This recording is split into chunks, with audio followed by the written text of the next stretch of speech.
Have you ever looked in the mirror and thought, why doesn't this outfit feel right? It's not terrible, but it's not flattering either. The truth is, after 60, what used to work might quietly stop working.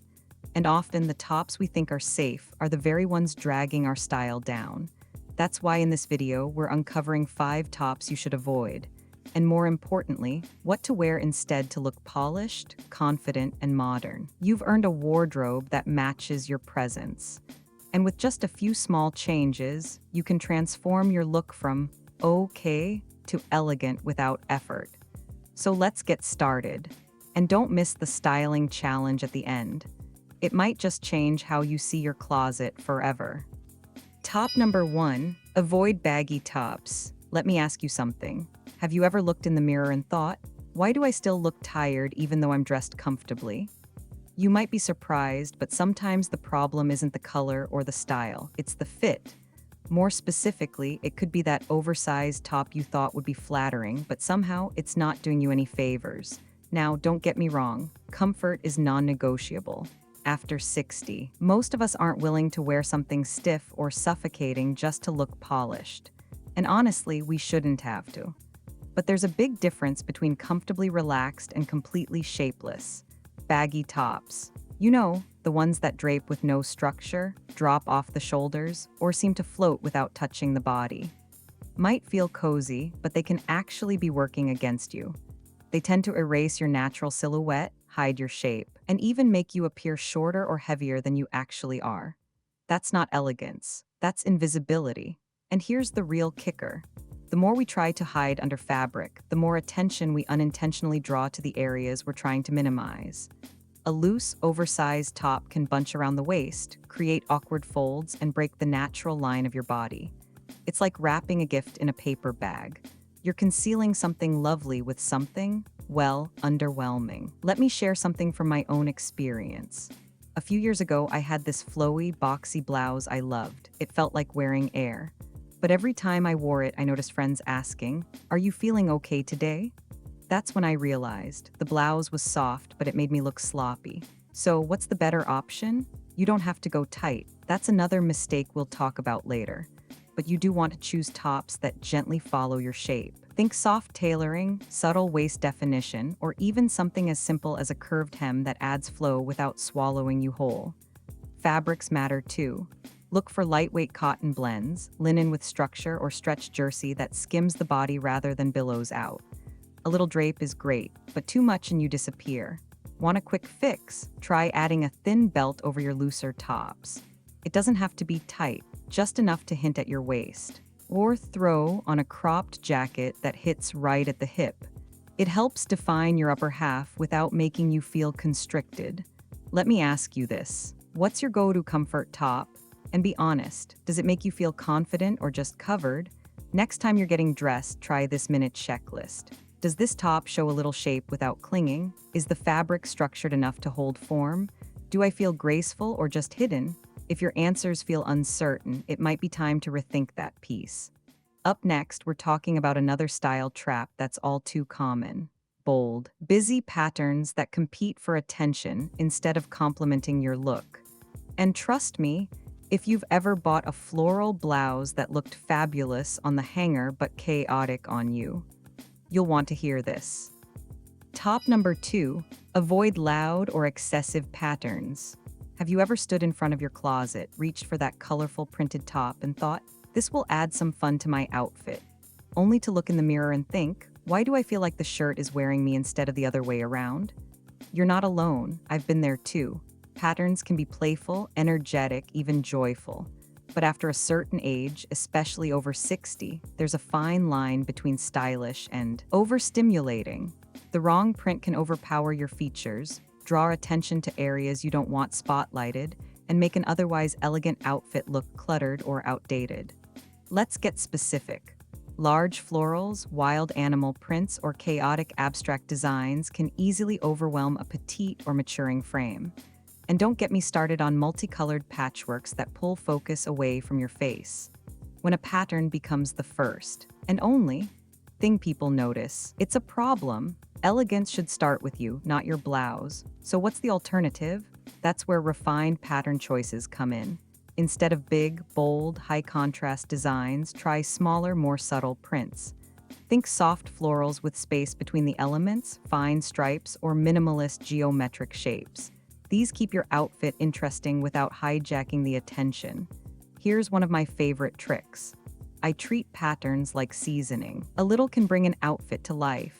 Too much ruins the whole dish. A delicate polka dot blouse or a simple pinstripe can add just enough interest, especially when paired with solid trousers or a structured blazer.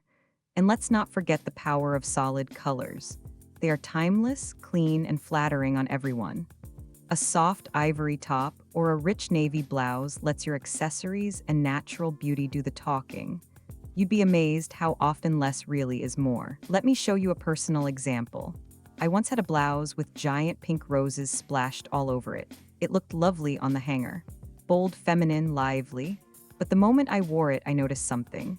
No one made eye contact. Their eyes were glued to the shirt. I've since replaced it with a similar top. Same color family, but this time with tiny floral details on a neutral background. I still get compliments. Now about me, not the shirt. So here's a question. Do you have a patterned top in your closet that you love, but rarely wear because it just doesn't feel quite right? Try this. Take it out, hold it next to your face, and ask, is it highlighting me or stealing the spotlight? Quick tip before we move on. When you wear a print, let it be the only focal point. If your top is patterned, keep your accessories and bottoms simple. Let the outfit breathe, let you shine. And if you're still unsure, remember, solids are never a bad choice. They act like a clean canvas where your smile, your posture, your confidence can shine through. Up next, we're going to tackle the opposite problem of baggy tops. And it's just as tricky.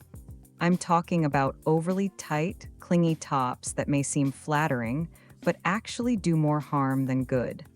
If you've ever felt like you were being vacuum sealed into a shirt, you'll definitely want to stick around.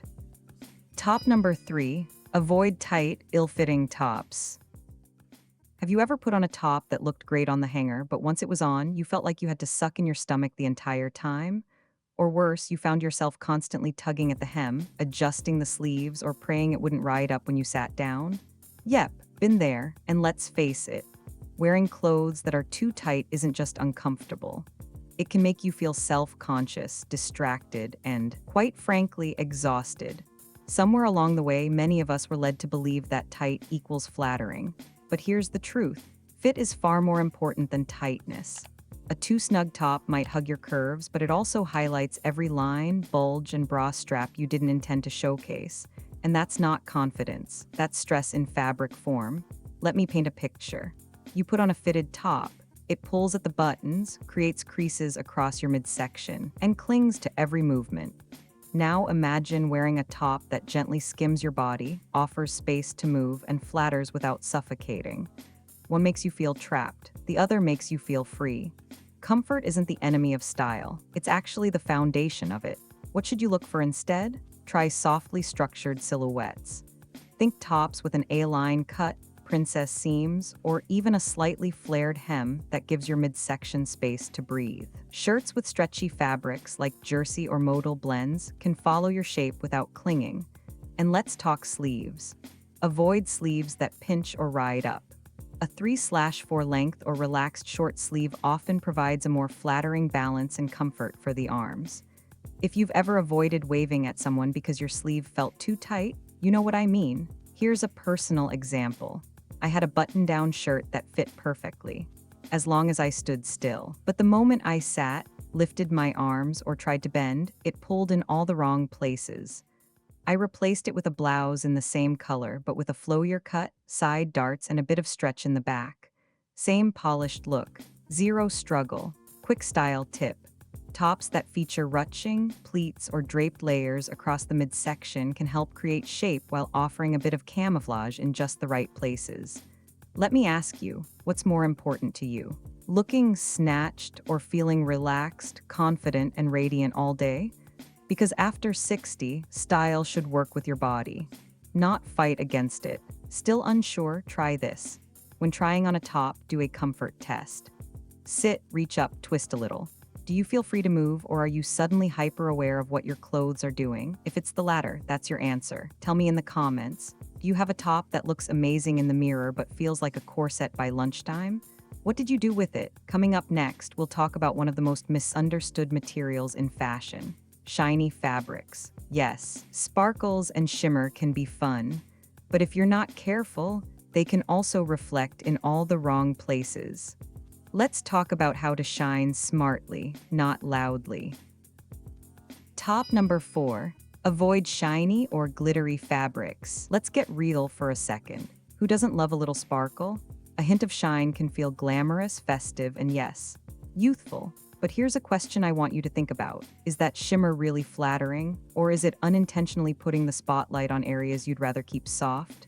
Shiny fabrics like satin, sequins, metallics, and high-sheen polyester might seem appealing on the rack. They catch the light, they feel fancy. But the moment you step under natural lighting or harsh overheads, the reflections can become your worst enemy. They don't just glow, they magnify. Light bounces off shiny materials in unpredictable ways. It can highlight textures in the skin, create glare across the chest or midsection, and even make curves look exaggerated. Not in a flattering way. Instead of enhancing your elegance, these fabrics often end up distorting it. And here's something we rarely think about. Shiny fabrics move differently. A structured matte blouse flows naturally with your movements, but a slick, glossy top can cling, wrinkle oddly, or even look stiff, especially if the material isn't high quality. Let me share a personal moment of fashion regret. I once bought a silver metallic blouse for a holiday dinner. I thought it screamed confidence and glamour, but the photos told another story. The camera flash bounced off the blouse so aggressively. I looked like a disco ball, and not in a good way. So what's the solution if you still love a bit of shimmer? Swap full-on shine for subtle sophistication. Instead of high-gloss tops, choose matte fabrics like brushed cotton, bamboo blends, linen, or soft silk with a gentle finish. These materials absorb light instead of reflecting it, creating a smoother, more refined silhouette. If you crave a little glow, go for details rather than full coverage. Try a blouse with a hint of metallic thread woven through, a matte top paired with a subtle shimmer scarf, jewelry with a satin finish rather than high-gloss polish, soft beading near the neckline or cuff that catches light gently. The goal isn't to eliminate shine entirely, it's to control it. Let the sparkle come from your eyes, your smile, or a well-placed accessory, not from head-to-toe shimmer that competes with your presence. Here's a style challenge. Pull out the shiniest top you own and try it on in natural daylight. Step back, squint a little, and ask yourself, am I glowing, or is my outfit blinding? And I'd love to know, have you ever worn something glittery that looked amazing in theory, but not so great in photos? Drop your story in the comments. I'm not the only one with a sequin saga, right? Elegance, especially after 60, is about control, softness, and presence. And nothing says presence like an outfit that lets you take the lead, not the glare from your sleeves. Up next, we're tackling one of the most common traps in personal style: over-accessorizing. Yes, accessories can elevate an outfit, but when they start to compete with each other, the whole look collapses. Let's talk about how to master balance and keep it truly chic. Top number 5. Avoid over-accessorizing. Let's talk accessories. The finishing touch, the sparkle, the personality piece. A beautiful scarf, a statement necklace, or a bold pair of earrings can absolutely elevate an outfit. But here's something not enough people say. Too many accessories can weigh you down, literally and visually. Especially for women over 60, where elegance and intention matter more than ever. Piling on pieces can shift your look from chic to chaotic in seconds. Let me ask you, have you ever stood in front of the mirror wearing earrings, a chunky necklace, a scarf, bracelets, rings, and thought, why does this outfit feel busy? You're not alone. It's easy to fall into the trap of thinking more equals better. But when everything's making a statement, nothing stands out. Coco Chanel famously said, before you leave the house, look in the mirror and take one thing off. And it's brilliant advice. Our features evolve with time. Hair may be softer, skin may be more delicate, and so should our accessories. Large, clunky, noisy pieces can overwhelm a gentle neckline, draw attention away from the face, and sometimes even age you unnecessarily. Let me share a quick story. I used to love stacking bangles. The more, the merrier. But at a brunch with friends, I noticed every time I gestured, the clank, clank, clank made people pause. One friend even said, "I can hear you coming from the other room." That was my wake-up call. So how do you strike the right balance? Choose one focal piece per outfit. If you're wearing a statement necklace, skip the big earrings. If you're rocking bold earrings, leave the neckline clean. Wearing a scarf, let it be the star and go minimal with jewelry. And think about harmony. Your accessories should complement your outfit, not compete with it. A silk blouse and delicate drop earrings say refined. A loud print, big belt, heavy jewelry, and oversized bag say too much. Here's a little formula I love. Shape plus scale plus silence. Shape. Do the pieces flatter your face and outfit lines? Scale. Are they proportional to your frame? Silence. Is there breathing room in your look? Ask yourself. What's the story I want my outfit to tell today? If it's confident, polished, and elegant, let that guide your accessories. I'd love to hear from you. What's your favorite go-to accessory that always makes you feel put together? And have you ever worn too much and realized it a little too late? Final takeaway.